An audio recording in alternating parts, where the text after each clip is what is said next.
What about the Attorney General, Merrick Garland? Now, when he gave evidence to Congress a couple of weeks ago, there was the emotion of referencing his family's past and why he cares so much about political violence.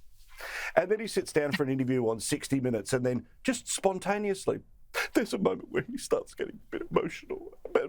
I'm sorry. If this guy is this emotionally wound, I don't want him anywhere near the capacity to prosecute people.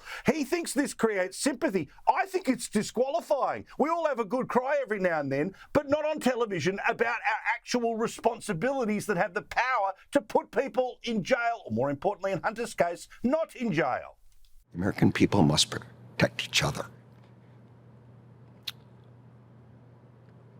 They must ensure that they treat each other with civility and kindness, listen to opposing views, argue as vociferously as they want, but refrain from violence and threats. So emotional for me. I mean, like my ancestors, I mean, we could all, as Douglas Murray likes to say, we can all do that. We can all go back and find some family trauma, severe though it may be, for him, for you, for me, and offer it up as our own trauma. And in his case, the justification for all the terrible things he's doing.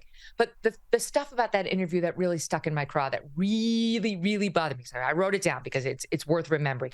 He's talking about how upset he is about democracy.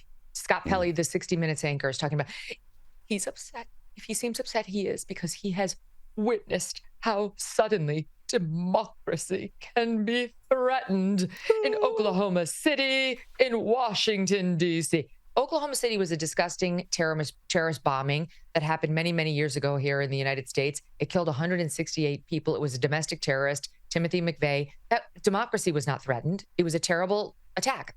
Democracy was not threatened, nor was it threatened on January 6th. The proceedings were never in jeopardy. The vote was always going to take place. The vote did take place. The most it was looking for after was delay. That's it.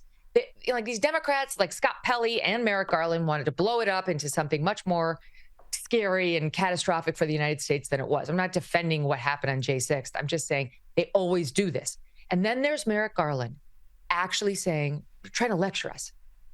You can disagree.